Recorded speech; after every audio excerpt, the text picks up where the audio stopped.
दोस्तों नमस्कार, स्वागत है आपका हमारे इस YouTube मंच पर। दोस्तों, बिहार का राजनीतिक ड्रामा जो आपने पिछले 72 घंटे के दरमियान देखा, 25, 26, 27 और फिर 28, यूं कहें कि तकरीबन 100 घंटे का ड्रामा जो आपने देखा, उस ड्रामे का आपको लग रहा होगा कि नई सरकार बनने, नीतीश कुमार को 9वीं बार मुख्यमंत्री पद की शपथ लेने के बाद वो राजनीतिक ड्रामा अब खत्म हो गया, उस ड्रामे का द एंड हो गया।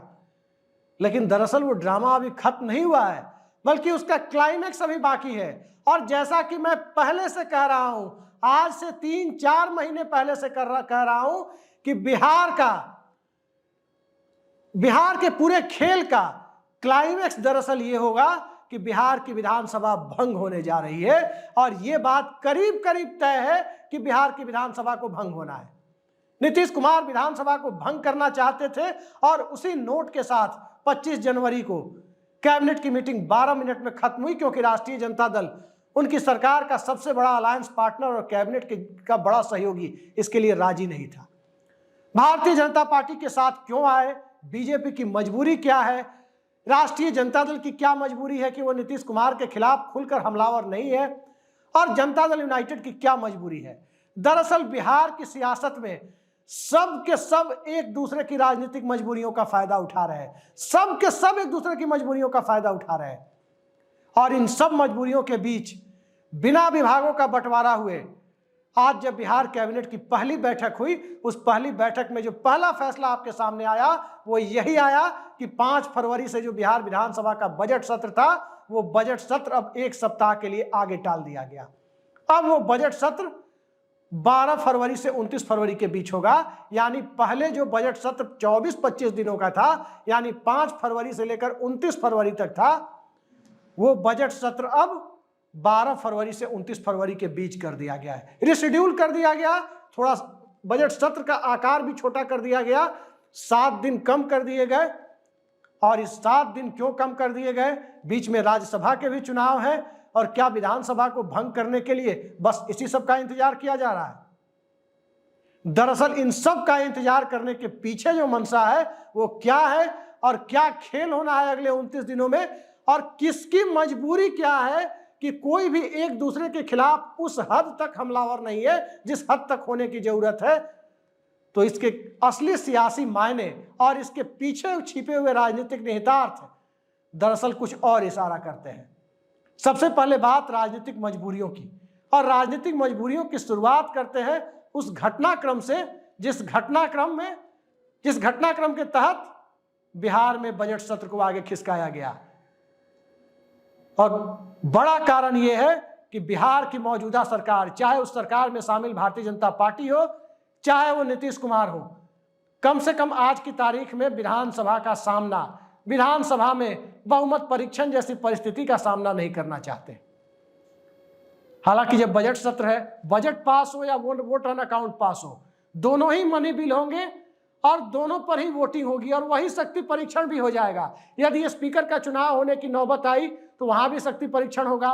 गवर्नर ने भले ही फ्लोर टेस्ट के लिए नहीं कहा है, लेकिन फ्लोर टेस्ट के लिए बिना कहे सरकार का फ्लोर टेस्ट इन 2 तरीकों से हो सकता है। एक तो होना तय है, मनी बिल का पास होना, लेकिन सवाल यही है कि कितने दिनों तक टाला जाएगा, और क्यों राष्ट्रीय जनता दल भी खुलकर बैटिंग करने की स्थिति में नहीं है। भारतीय जनता पार्टी भी नीतीश कुमार के लिए तमाम पुरानी बातों को भूलकर एक बार फिर से गले लगाने के लिए तैयार है, उनकी तमाम जिद को मानने के लिए तैयार है। और नीतीश कुमार भी तमाम तरह की आलोचनाओं और साख का संकट होने के बावजूद बीजेपी के साथ क्यों गए? दरअसल इन सब के पीछे सियासी मजबूरियां हैं, और सब एक दूसरे की मजबूरी का फायदा किस ढंग से उठाना चाहते हैं या उठा रहे हैं, ये अब मैं आपको बताने वाला हूं कि किस तरह से उठा रहे हैं। सबसे पहले बात राष्ट्रीय जनता दल की। राष्ट्रीय जनता दल बिहार विधानसभा में सबसे बड़ी पार्टी है, उसके 79 विधायक हैं, 80 से 1 कम, और उसके गठबंधन सहयोगियों को, कांग्रेस और लेफ्ट को मिलाकर उसके पास 114 विधायक हैं। एक विधायक असदुद्दीन ओवैसी की पार्टी के हैं, जो भाजपा के साथ खुलकर तो नहीं जा सकते, भले ही बी टीम कहा जाए। तो उन 79 विधायकों में फिलहाल 2 तरह की बातें चल रही हैं। एक खेमा राष्ट्रीय जनता दल का, जैसा कहा जा रहा है कि तेजस्वी यादव को मुख्यमंत्री बनाना चाहता है, लेकिन तेजस्वी यादव मुख्यमंत्री कैसे बनेंगे? तेजस्वी यादव मुख्यमंत्री तभी बनेंगे जब उनके पास जो 115 विधायक बताए जा रहे हैं उसमें बहुमत का आंकड़ा जो 243 सदस्यों की विधानसभा में 122 पर जाकर बनता है, 7 विधायकों की जो कमी है वो 7 विधायक कहीं से आ जाए। वो 7 विधायक कैसे आएंगे? जीतन राम मांझी की पार्टी आ जाती तब भी 4 ही आते। मोटे तौर पर कहें तो जेडीयू या बीजेपी के विधायकों को तोड़ना, लेकिन टूट कैसे संभव है?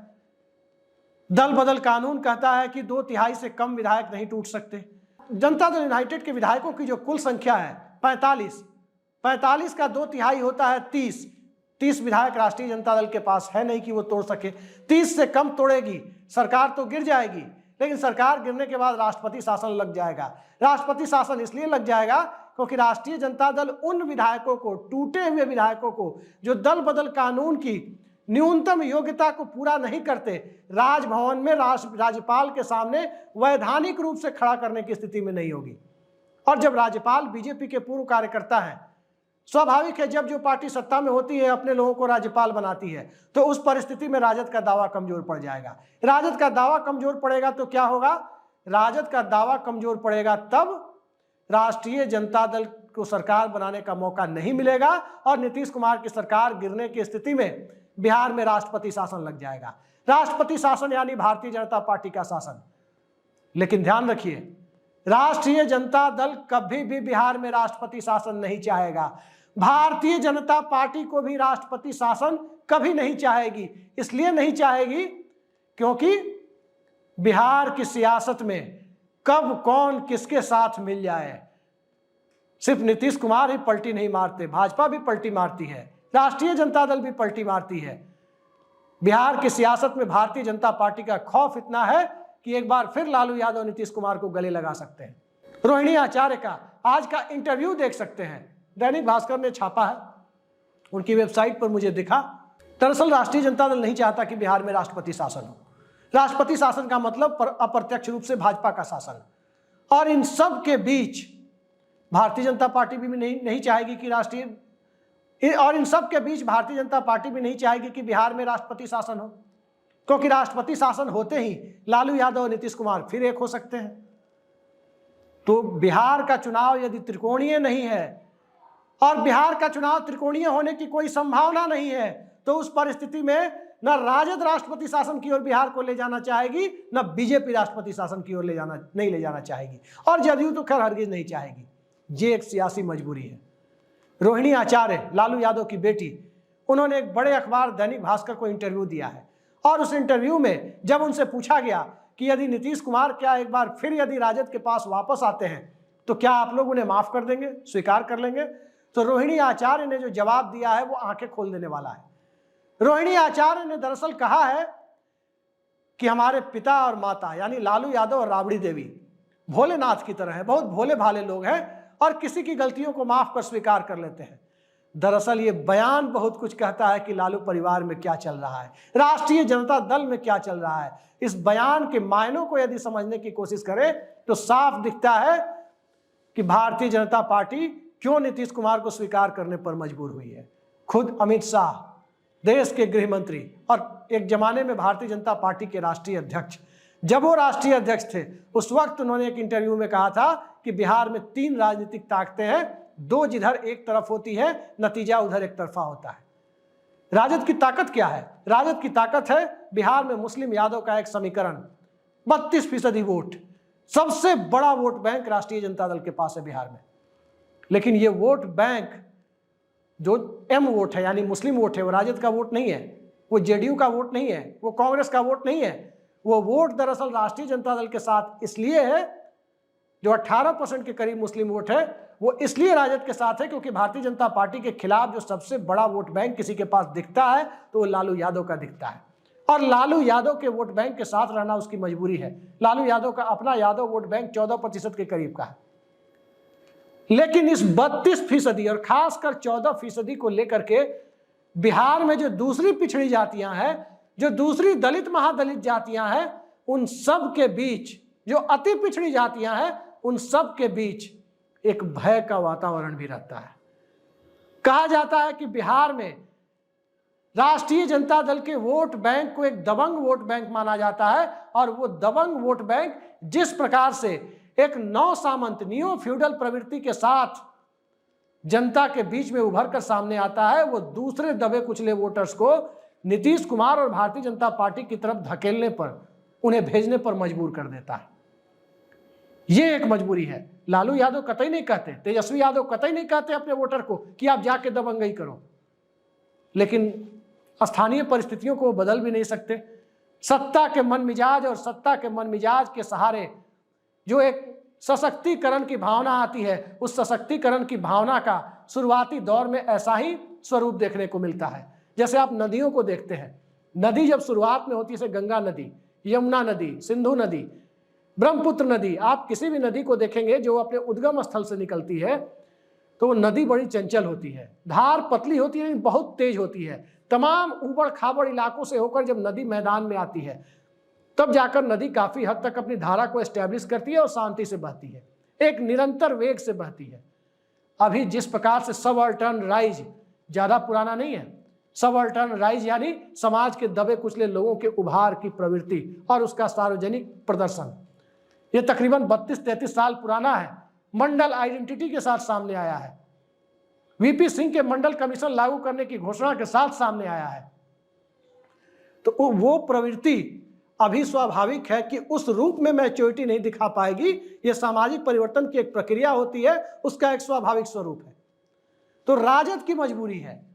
अब चलते हैं भारतीय जनता पार्टी की तरफ कि नरेंद्र मोदी के दौर में दुनिया की सबसे बड़ी पार्टी होने का दावा करने वाली भारतीय जनता पार्टी आखिर बिहार में 3 में से 2 ताकतों के अपने पक्ष की बजाय दूसरे पक्ष में इकट्ठा होने से क्यों घबराती है? तो वही बात है, नीतीश कुमार के पास बुरे हाल में भी 12-14% वोट बैंक है, लालू यादव के पास भी 14% वोट बैंक है, और 18% माइनॉरिटी वोट है जो बीजेपी के खिलाफ हरदम खड़ा है।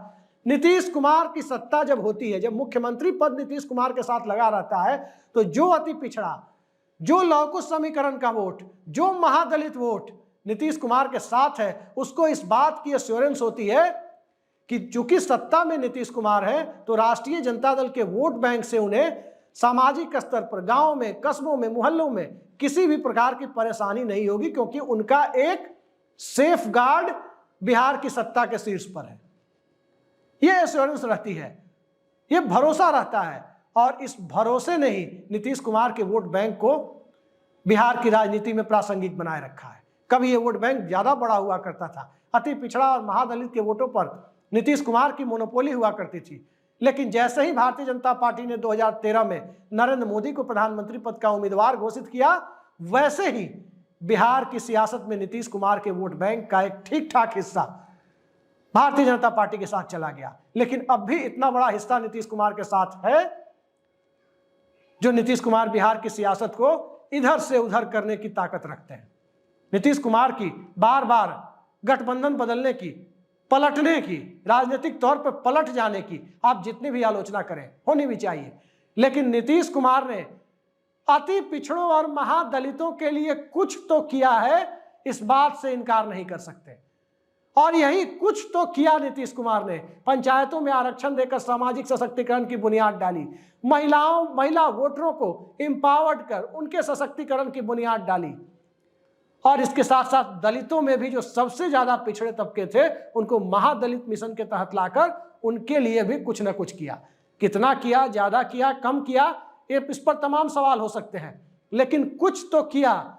ये फीलिंग बिहार के उस तबके में है, और उस तबके की ये फीलिंग नीतीश कुमार को राजनीतिक तौर पर जब तक उनके हाथ में सत्ता है प्रासंगिक बनाए रखी है। जब तक नीतीश कुमार राजनीति में बने हुए हैं, तब तक उनको प्रासंगिक बनाए रखती है।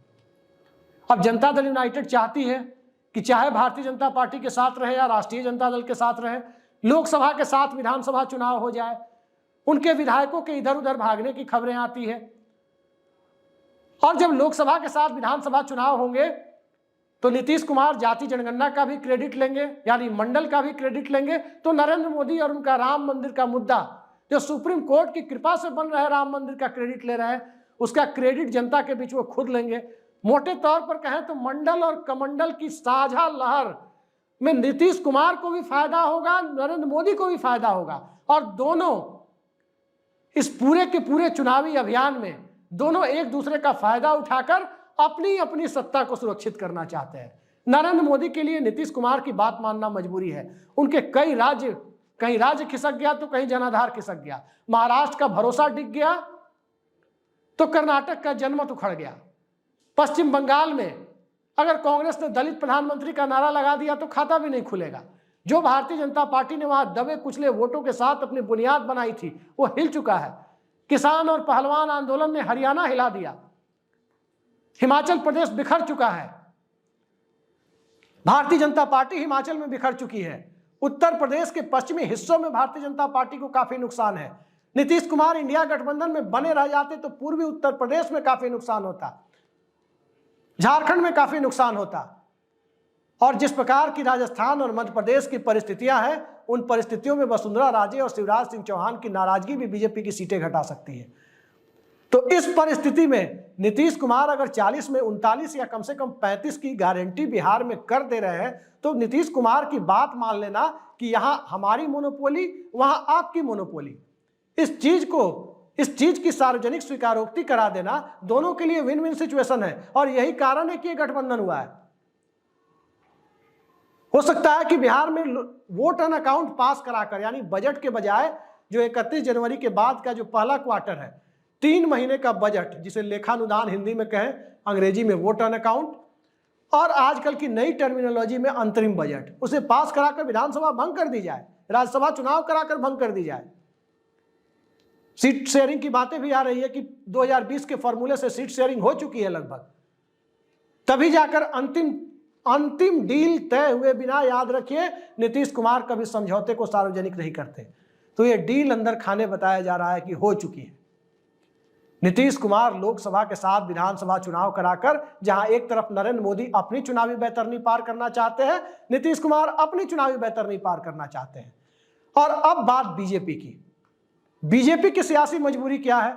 बीजेपी की सियासी मजबूरी, जैसा मैंने आपको बताया कि कई राज्य बीजेपी के हाथ से निकल चुके हैं और अब उसे कम से कम सत्ता में आने में किसी प्रकार की कसक ना रह जाए। कम से कम 240-250 लोकसभा सीटें चाहिए, 272 मिल जाए तो अति उत्तम, बीजेपी के लिहाज से अति उत्तम, लेकिन 240-250 उसे चाहिए, क्योंकि नरेंद्र मोदी की सरकार में जिस प्रकार से क्षेत्रीय दलों को ईडी सीबीआई से तंग किया गया है, आज भी यह खेल हो रहा है। उस परिस्थिति में कोई सहयोगी दल भारतीय जनता पार्टी को समर्थन देने जाएगा, इसकी उम्मीद कम दिखती है। कभी कभी तो लगता है कि नरेंद्र मोदी इस बात के लिए खुद को कोसते होंगे कि आखिर नीतीश कुमार भ्रष्ट क्यों नहीं है, नीतीश कुमार पर कोई दाग क्यों नहीं है भ्रष्टाचार या परिवारवाद का, ताकि बाकी दूसरे क्षेत्रीय दलों की तरह नीतीश कुमार पर ईडी भेज दी जाती, और जब तक ईडी नहीं जाएगी तब तक नीतीश कुमार बार्गेन करते रहेंगे, अपनी शर्तों पर झुकाते रहेंगे, और भारतीय जनता पार्टी की चुनावी मजबूरी है तब तो और ज्यादा झुकाते रहेंगे। तो इन मजबूरियों को देखते हुए भारतीय जनता पार्टी के लिए नीतीश कुमार के सामने झुकना मजबूरी है। बिहार में बीजेपी के पास आज की तारीख में कहे तो बिहार के कुल वोटर्स का 25 से 30% वोट बीजेपी के पास है, इस बात से इनकार नहीं किया जा सकता। लेकिन इन 25 से 30% वोटरों को जब तक या तो त्रिकोणात्मक मुकाबला हो जाए, और उस परिस्थिति में बीजेपी चिराग पासवान, जीतन राम मांझी और उपेंद्र कुशवाहा के साथ मिलकर अपने वोटों को 40 तक ले जाए, 35-38 तक ले जाए और चुनाव जीत ले। लेकिन त्रिकोणात्मक नीतीश कुमार एक बार कर चुके हैं, धोखा खा चुके हैं। नीतीश लालू दोनों धोखा खा चुके हैं 2014 के लोकसभा चुनाव में, जब राजद को 4 और नीतीश कुमार की पार्टी को 2 सीटें मिली थी। तो आज की तारीख में ये दोनों त्रिकोणात्मक के हालात नहीं बनने देंगे, ये बात भी बीजेपी जानती है। तो जब त्रिकोणात्मक के हालात नहीं बनेंगे तो सत्ता के साथ समझौता करना होगा। बिहार में नीतीश कुमार को सेफ पैसेज देना होगा, और नीतीश कुमार तभी जाकर दिल्ली में भारतीय जनता पार्टी के लिए जो 17 सीटें बीजेपी लड़ेगी बिहार में, उन 17 पर या 17 में कम से कम 15 पर सेफ पैसेज दे पाने की स्थिति में खुद को ला सकेंगे। तो ये सारी मजबूरियां हैं कि बिहार की राजनीति में कोई अछूत नहीं है। अंदर खाने सिर्फ राजद और भाजपा एक दूसरे से मिल नहीं सकते, और नीतीश कुमार की राजनीति ईडी के सहारे दबाव में लाई नहीं जा सकती, यही सत्य है। कि ईडी के सहारे नीतीश कुमार को दबा नहीं सकते और राजद और भाजपा कभी मिल नहीं सकते। तो दोनों की मजबूरी है कि चुनाव में अपने पक्ष में नतीजा पाना है तो नीतीश कुमार को साथ लेकर आओ। और जब नीतीश कुमार साथ आएंगे तो सिर्फ दूसरे की महत्वाकांक्षा की पूर्ति करने क्यों जाएंगे? साख पर भले ही बट्टा लगा, लेकिन साख पर बट्टा लगने के बावजूद अपनी राजनीतिक पारी को भला कौन उसका अंत करना चाहेगा? सब चाहेंगे कि जितना लंबा हो सके। और यही वो लोकसभा चुनाव का मौका है कि बजट या लेखानुदान दोनों में से कोई पास कराकर और राज्यसभा का चुनाव कराकर बिहार विधानसभा को भंग कर लोकसभा के साथ चुनाव करा लिया जाए। लोकसभा के साथ जब विधानसभा चुनाव होंगे, उन परिस्थितियों में जब 2 ईवीएम बूथ पर लग जाएंगे, एक तरफ लोकसभा एक तरफ विधानसभा, तो किसी चिराग मॉडल के तहत नीतीश कुमार के कैंडिडेट को चुनाव हरवाने की कोशिश उनकी कोई भी सहयोगी पार्टी हो कर नहीं सकती। ये साहस नहीं दिखा सकती, क्योंकि नीतीश कुमार की पार्टी के जो सांसद के कैंडिडेट होंगे उनकी जरूरत भी दिल्ली में नरेंद्र मोदी को है। उनको जिता के लाना भी पूरे मन से, भाजपा कैंडिडेट की तरह मन से सहयोग करना इनकी मजबूरी है। यही मजबूरी नीतीश कुमार की भी है। तो सियासत की मजबूरियों के बीच राजद की मजबूरी यह है कि बिहार में राष्ट्रपति शासन न लगे, यानी राष्ट्रपति शासन का मतलब पर्दे के पीछे से भाजपा का शासन, वो नौबत ना आए। इसके लिए बिहार की सरकार को रेस्क्यू करना जरूरी है कि यदि भाजपा सरकार गिराकर चाहे कि राष्ट्रपति शासन लगा दे तो राजद के लोग सरकार बचा लेंगे। नीतीश कुमार की मजबूरी यह है कि वो अकेले चुनाव लड़ नहीं सकते, उन्हें किसी न किसी गठबंधन के साथ जाकर लड़ना है। और नरेंद्र मोदी और भाजपा की मजबूरी यह है कि आने वाले वक्त में 2024 के लोकसभा चुनाव में प्राथमिकता बिहार की सत्ता में भाजपा का मुख्यमंत्री बनाना नहीं, नरेंद्र मोदी का खुद तीसरी बार प्रधानमंत्री बनना है। और इन तीनों के बीच में, इन्हीं मजबूरियों के बीच में अभी जो रस्साकसी आप देख रहे हैं कि सब एक दूसरे की मजबूरियों का जितना फायदा उठा सकते हैं उठाने की कोशिश में लगे हुए हैं। और 30 दिनों में इंतजार कीजिए, दिल थाम कर इंतजार कीजिए। 30 दिनों में जैसे ही बजट सत्र खत्म होगा वैसे ही बिहार के खेल का पटाक्षेप हो जाएगा। और इस बात की संभावना 95% से ज्यादा है कि बिहार के सभी विधायक भूतपूर्व हो जाएंगे, एक झटके में भूतपूर्व हो जाएंगे। बचेंगे कौन? तो मुख्यमंत्री और कैबिनेट ही बचेगी जो विधानसभा भंग करने की सिफारिश करेगी। देखते रहिए क्या होता है। नमस्कार।